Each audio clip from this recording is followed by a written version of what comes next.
Llegamos hoy, amigo oyente, a un capítulo muy interesante de la epístola a los Colosenses y nos referimos al capítulo 2. En la primera sección, los primeros 15 versículos, se nos habla de que Cristo es la respuesta para la filosofía. Luego, en los versículos 16 al 23, encontramos que Cristo es la respuesta para los ritos. La respuesta a la filosofía es para la cabeza. La respuesta para los ritos es para el corazón. Así que, como dijimos al comienzo, el cristianismo siempre está en peligro de navegar entre Sicilia y Coripto. Esos son los dos puntos entre los cuales tuvo que navegar Eneas en esa epopeya de Virgilio, la Eneida, como usted bien recordará. Era algo muy difícil. Por un lado se encontraba el peligro. En el otro lado había mucho más peligro aún. Y el cristianismo en un extremo siempre se encuentra en el peligro de evaporarse a una filosofía. Existe el peligro de convertirse en nada más que simplemente un vapor. Y luego, por otro lado, existe el peligro de congelarse en cierta forma, es decir, en un rito. Y ese es un gran peligro también. El Señor Jesucristo no dijo que había un vapor de vida. Él no dijo, yo soy el hielo de la vida. Él dijo, yo soy el agua de vida. En el Evangelio según San Juan capítulo 7 y versículo 37, el Señor dice, si alguno tiene sed, venga a mí y beba. Por tanto, nosotros debemos protegernos contra el seguir la línea de la filosofía o el seguir la línea de los ritos hoy. El cristianismo es Cristo. En la iglesia de los Colosenses había 5 errores que ponían en peligro a esa iglesia, y el apóstol Pablo trata con eso en este capítulo. El primero de ellos es palabras persuasivas. Y eso lo tenemos en los versículos 4 al 7 de este capítulo 2. Luego había el peligro de la filosofía, en los versículos 8 al 13. Había también el peligro del legalismo, en los versículos 14 al 17. Luego el peligro del misticismo, en los versículos 18 y 19. Y finalmente encontramos el ascetismo, en los versículos 20 al 23. Y diríamos que estos son los peligros de hoy también. Creemos que la mayoría de nosotros podría sentarse y tomar este capítulo, leerlo detenidamente y hacer un inventario de nuestras vidas espirituales para ver en qué dirección nos estamos dirigiendo, para ver si nos hemos deslizado hacia uno de estos sistemas en la actualidad. Gran cantidad de aquellos llamados creyentes en la Biblia se han deslizado hacia uno o dos de estos sistemas mencionados aquí. Leamos pues lo que dice el primer versículo de este capítulo 2 de la epístola a los Colosenses. Porque quiero que sepáis cuán gran lucha sostengo por vosotros, y por los que están en la Odisea, y por todos los que nunca han visto mi rostro. Ahora la Odisea se encontraba junto a Colosas. Uno se puede parar en un lugar elevado de la Odisea, y mirar a través del valle Laquis, y poder observar en la ladera de la montaña, cerca de las puertas de Frigia, que lo llevan hacia el oriente, que allí están las ruinas de Colosas. Eran unas cosas muy hermosas, una gran ciudad, pero no lo era tanto como la Odisea. Y esa es una de las 7 ciudades, como recordamos, a las cuales Juan escribió. Ese era un lugar tibio. Así es que encontramos un peligro aquí, y aquello que causó un gran conflicto en el corazón del apóstol Pablo. De paso, digamos que la palabra lucha que encontramos en este primer versículo se puede traducir por la palabra agonía. MacPhail llama a esto la oración de la agonía. Y necesitamos mucho de esta clase de oración, según creemos. Y esta es una oración de agonía. El apóstol Pablo podía ver que aquí existía un grave peligro. Esto se encuentra a unos 170 kilómetros tierra adentro de la antigua Éfeso o la antigua Esmirna. Y Pablo recorrió esa zona en 2 oportunidades. Él no se dirigió en esa dirección en particular, porque cuando él trató de hacerlo, en su segundo viaje misionero, llegar hasta Asia, el Espíritu de Dios se lo prohibió. Así es que él se volvió y tomó la ruta por el norte. De modo que cuando él llegó en la tercera oportunidad en esta zona, caminando, era aparentemente desconocedor de la ruta del sur, pero como conocía la ruta del norte, se dirigió por ella. Así es que, aparentemente, nunca estuvo en Colosas, y tampoco estuvo en la Odisea. Y él hace mención de eso, diciendo, y por todos los que nunca han visto mi rostro. El apóstol Pablo está sufriendo una gran agonía por ellos, porque se encuentran en peligro de irse o apartarse en una de dos direcciones. Y ese es el peligro de la iglesia en el día de hoy. Y eso explica, como sucedió más adelante en la Odisea, su condición de tibieza espiritual, de que ellos habían perdido de vista a la persona de Cristo. Porque Cristo es la respuesta para la cabeza del hombre, y Él también es la respuesta para el corazón del hombre. Usted también puede notar al avanzar aquí en esta sección, cuando Pablo dice, por todos los que nunca han visto mi rostro, que es algo muy obvio que él no se había encontrado nunca en Colosas. O quizá tenían tantos creyentes nuevos en ese lugar que se habían sumado a los miembros de la iglesia desde que él estuvo allí, los cuales no habían visto su rostro. Pero no creemos en realidad que esto último haya sido posible. Luego él menciona en la primera parte del versículo 2, para que sean consolados sus corazones. Ahora la palabra corazones nos indica aquí al hombre interior completo. Eso quiere decir la naturaleza total, propulsora del hombre. Esa es nuestra humanidad.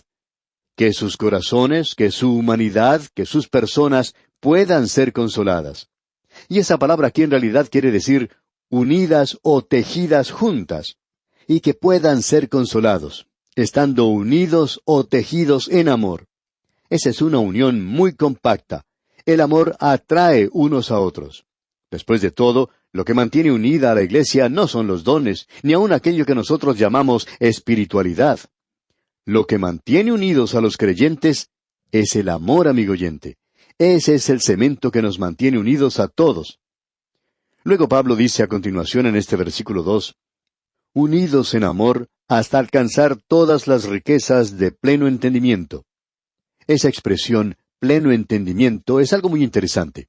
Eso quiere decir el navegar a toda marcha. Quiere decir que los creyentes tienen que estar en movimiento, avanzando espiritualmente, avanzando por Dios. Y de eso se nos habla aquí en este versículo. Luego en la parte final de este versículo 2 concluye diciendo, a fin de conocer el misterio de Dios el Padre y de Cristo. Quizá esta sea una expresión un poco difícil. Y honradamente creemos que probablemente una forma mejor de traducir esto aquí, en este versículo en particular, podría ser el misterio de Dios, aún del Padre y de Cristo. O quizá un poco mejor todavía, más fácil sería decir el misterio de Dios y de Cristo. Y creemos que probablemente esto último sea lo correcto. Pues bien, ¿cuál es el misterio de Dios y de Cristo? Bueno, el misterio de hoy es la Iglesia, porque no fue revelada en el Antiguo Testamento. Dios iba a salvar a los gentiles. Eso se expresaba claramente en el Antiguo Testamento y Él los salvó. Pero comenzando con el día de Pentecostés, Dios comenzó algo nuevo, formando de un grupo de gente un cuerpo de creyentes, bautizados en el cuerpo de creyentes. Y eso es lo que quiere decir allá en la primera epístola a los Corintios, capítulo 12, versículos 12 y 13, donde dice, porque así como el cuerpo es uno, y tiene muchos miembros, pero todos los miembros del cuerpo, siendo muchos, son un solo cuerpo, así también Cristo. Porque por un solo Espíritu fuimos todos bautizados en un cuerpo, sean judíos o griegos, sean esclavos o libres, y a todos se nos dio a beber de un mismo Espíritu. Cristo tuvo un cuerpo físico aquí en la tierra. Y en el día de hoy, Él tiene un cuerpo espiritual aquí, y es el cuerpo de los creyentes que han confiado en Él, y se llama Cristo. Es por eso que le pudo decir a Saulo de Tarso, ¿por qué me persigues? Lo estaba persiguiendo a Él, personalmente. ¿Por qué? Porque la iglesia es Cristo, le pertenece a Él. Hemos sido bautizados en Él, porque por un solo Espíritu fuimos todos bautizados en un cuerpo, sean judíos o griegos, sean esclavos o libres, y a todos se nos dio a beber de un mismo Espíritu. Amigo oyente, esto es lo que trae unidad a la iglesia. Y en el día de hoy se nos dice que no debemos crear o hacer una unidad. Usted no puede unirse a una organización y esperar que esa organización traiga unidad a la iglesia. El Espíritu Santo ya ha hecho eso. Él coloca a todos los creyentes en un cuerpo. Y se nos dice que debemos guardar la unidad del Espíritu. El problema hoy es que nosotros no estamos guardando esa unidad del Espíritu. Luego se nos dice en el versículo 3 de este capítulo 2 de la Epístola a los Colosenses, en quien están escondidos todos los tesoros de la sabiduría y del conocimiento. Ahora Pablo va a tratar con este asunto de la filosofía, como ya hemos indicado. Palabras engañosas y filosofía. Lo que está persuadiendo y engañando a muchos jóvenes predicadores en el día de hoy, en la mayoría de los seminarios, es que la filosofía y la psicología han sustituido a la Biblia. Es sorprendente cuán poco estos jóvenes que salen de los seminarios conocen acerca de la Biblia. Conocen mucho acerca de los filósofos y de los psicólogos como Kant y Platón, pero no parecen conocer mucho acerca de la palabra de Dios. Y ese es el gran problema que tenemos en el día de hoy. Existía entonces esa clase de peligro para los colosenses. Y opinamos que eso es lo que en realidad destruyó no solo la iglesia en Colosas, sino que también la que se encontraba en la Odisea. Esa era la iglesia más débil de las 7, como usted bien sabe, y la que se encontraba en la peor condición espiritual. Sin embargo, ellos creían que estaban mucho mejor que eso. La Odisea era una ciudad muy rica, también lo era Colosas, un lugar de muchas riquezas, y ellos se jactaban de esa riqueza. También se jactaban del mucho conocimiento que poseían, y eso siempre es un grave peligro, como podemos ver. Pero ahora, si nosotros pudiéramos aprender, amigo oyente, que en quién, o sea, en Cristo, están escondidos todos los tesoros de la sabiduría y del conocimiento, usted puede recibir todo lo que necesita en Cristo. Ah, si nosotros simplemente aprendiéramos esto, amigo oyente. La iglesia es un misterio, y Cristo es el misterio, es decir, la iglesia. Y aquí se nos dice que Él es esa gran reserva de todo conocimiento. En la Facultad de Ciencias de una universidad existía cierto lema, y nos parece muy apropiado. Decía, lo más próximo al saber es saber dónde buscar. Y esto nos gusta bastante. Lo más próximo al saber es saber dónde buscar. Bien, amigo oyente, nosotros no lo sabemos todo. Estamos seguros que usted ya se ha dado cuenta de eso. Pero sabemos dónde encontrar lo que necesitamos porque conocemos a alguien que lo sabe todo. Cristo ha sido hecho para nosotros sabiduría. Nosotros debemos confiar en eso. Y todos los tesoros de la sabiduría y del conocimiento se encuentran en Él. ¿Y cuán maravilloso es eso, amigo oyente? Ahora Pablo comienza a entrar en esta parte donde él va a tratar con este tema. En primer lugar se referirá a las palabras engañosas, comenzando con el versículo 4, donde dice, «Y esto lo digo para que nadie os engañe con palabras persuasivas». Esta palabra engañe aquí indica el hacer de usted una víctima. Quiere decir oratoria o palabras dulces. En cierta ocasión se encontraba un hombre hablando, usando palabras altisonantes y también tratando de ser muy profundo. Y así lo era, muy profundo. Él se estaba dirigiendo a un grupo de personas y entre ellos se encontraba un hombre que estaba en la periferia del grupo. El orador ya había estado hablando por unos 30 minutos. Otro hombre que llegó tarde se acercó y le preguntó al otro que estaba allí primero, y le dijo, ¿de qué está hablando este señor? A lo que este otro hombre respondió, bueno, todavía no nos ha dicho nada. Y para decir la verdad, amigo oyente, él nunca lo diría. Uno nunca se podría dar cuenta en realidad de lo que él estaba hablando. Cierta dama dijo en una ocasión, me encanta ir a esa iglesia, porque el predicador allí utiliza un lenguaje tan lindo, tan florido, y él me hace sentir muy bien. Y ese es el peligro del día de hoy, amigo oyente. Hay muchas personas que están encantadas con este movimiento hacia la intelectualidad entre los predicadores, y estos no están dando la sencilla palabra de Dios. Existe esa idea hoy de tratar de aparecer como muy intelectual. Y Pablo entonces nos está dando una advertencia en cuanto a esta clase de cosas. Os engañarán con palabras persuasivas y terminarán siendo víctimas. Y eso es lo que sucede con gran cantidad de personas que siguen a cierto predicador o a cierto individuo. No están siguiendo la palabra de Dios, están siguiendo a la persona. Es como si siguieran al flautista de Hamelín. Él comenzó a tocar y la gente lo comenzó a seguir. Y luego Pablo dice en el versículo 5 de este capítulo 2 de su epístola a los Colosenses, «Porque aunque estoy ausente en cuerpo, no obstante en espíritu estoy con vosotros, gozándome y mirando vuestro buen orden y la firmeza de vuestra fe en Cristo». En esa época Pablo se había enterado que esa iglesia se estaba manteniendo firme, y él dice, «mirando vuestro buen orden». Ahora, ese orden es una palabra o término militar que quiere decir el estar parados hombro a hombro. Y eso es lo que los creyentes deberían estar haciendo, manteniéndose firmes hombro a hombro. Pero hoy no estamos haciendo eso. Estamos tratando de socavar al otro creyente, quizá tratando de aprovecharnos de ellos de alguna manera.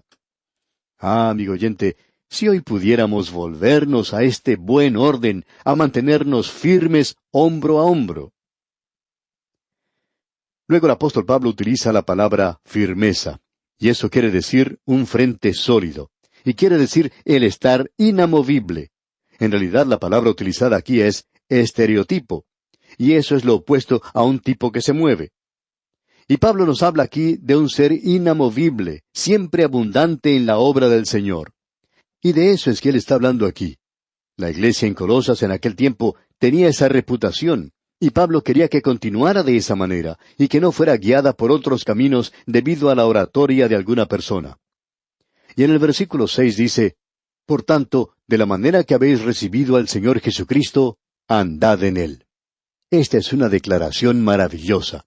Para comenzar, si usted presta atención, nos podemos preguntar, ¿qué quiere decir o qué significa el ser creyente?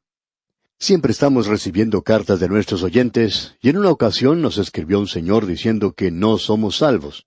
Él decía que estaba orando para que fuéramos salvos, pues él dice que nosotros admitimos francamente que no somos perfectos y que no cumplimos aún con los 10 mandamientos, y que no somos salvos sino hasta cuando cumplamos con eso. ¿Qué quiere decir entonces en realidad el ser salvos? Quiere decir el recibir a una persona, a la persona de Jesucristo. Escuche usted lo que Pablo dice en este versículo 6 del capítulo 2 de su epístola a los Colosenses. Por tanto, de la manera que habéis recibido al Señor Jesucristo, andad en Él. Ahora que usted ha recibido al Señor Jesucristo, ande en Él. Y eso, amigo oyente, es algo maravilloso. Eso es lo que significa andad en el Espíritu, allá en Gálatas 5:16. El aprender a caminar a través de esta vida. Y eso no quiere decir la andar por las nubes. Hay muchas personas que piensan que la vida del creyente es algo grandioso, una experiencia abrumadora y que uno parte de esta tierra como un cohete en dirección al espacio. Bueno, ese no es el lugar donde uno vive la vida cristiana. El lugar se encuentra en su propio hogar, en su oficina, en el taller, en la escuela y en la calle. Y de la manera en que uno se dirige de un lugar a otro es caminando, y uno tiene que andar en Cristo hoy. Amigo oyente, que usted y yo aprendamos a estar unidos a Él en esa forma. Pablo continúa luego diciendo en la primera parte del versículo 7, arraigados y sobreedificados en Él. Y esta es una expresión interesante. Arraigados quiere decir como un árbol, y esa es una cosa viviente. Y sobreedificados como una casa, y eso no es algo viviente. Pero tiene unos cimientos fantásticos. Y esos cimientos, esas bases, el apóstol Pablo nos dice en otra parte que es el Señor Jesucristo mismo. Ahora, como usted ha recibido al Señor Jesucristo, ande en Él. ¿Haciendo qué? En primer lugar, estando arraigado. Y eso quiere decir sacando su propia vida de Él, como lo hace un árbol. Y luego, sobreedificado en Él, o sea, que su fe descanse sobre Él. Y luego se nos dice al final del versículo 7, y confirmados en la fe. Y ese es el medio por el cual usted y yo nos asimos de Cristo hoy, nos agarramos de Él. Luego Pablo sigue diciendo algo que es simplemente maravilloso, y quisiéramos tener más tiempo para analizarlo hoy. En el versículo 9 dice, porque en Él habita corporalmente toda la plenitud de la deidad. O sea, todo el pléroma. Y eso es algo maravilloso. Pero notamos que nos pasamos sin leer un versículo y no deberíamos hacer eso. Tenemos que regresar y analizarlo. La primera palabra de este versículo 8 nos dice, mirad. Es como esa señal que encontramos a veces. Pare, mire y escuche. Leamos pues este versículo 8. Mirad que nadie os engañe por medio de filosofías y huecas sutilezas, según las tradiciones de los hombres, conforme a los rudimentos del mundo, y no según Cristo. Y en los versículos 8 hasta el 13, encontramos el peligro de la filosofía. Este versículo 8 otra vez dice, Mirad que nadie os engañe por medio de filosofías y huecas sutilezas, según las tradiciones de los hombres, conforme a los rudimentos del mundo, y no según Cristo. Si usted sigue la historia de la filosofía, comenzando con Platón y hacia el presente, aun siguiendo a muchos de los padres de la Iglesia, usted puede encontrar que ninguno de ellos, incluyendo a Kant, Locke y aun a Bultmann, ninguno de ellos tiene una alta opinión de la inspiración de la palabra de Dios. Es decir, que ellos están buscando una respuesta a los problemas de la vida. Bueno, amigo oyente, usted no va a encontrar esa respuesta en la filosofía. Ahora, un verdadero filósofo es aquel que busca la verdad. Pero usted se puede dar cuenta que Cristo es la respuesta. Y esa expresión de Cristo es la respuesta, bueno, siempre deseamos que la gente haga la pregunta, si es que van a decir que Cristo es la respuesta. Él es la respuesta a la filosofía. Él ha sido hecho para nosotros sabiduría. Ahora, la falsa filosofía de hoy es como un hombre ciego buscando en un cuarto oscuro a un gato negro que no está allí. Esa es la búsqueda de la filosofía del día de hoy. Y Pablo nos está advirtiendo en cuanto a eso aquí. Y bien, amigo oyente, tendremos que regresar a estos maravillosos versículos, Dios mediante, en nuestro próximo programa. Que las ilimitadas misericordias del Señor sean con usted, es nuestra ferviente oración.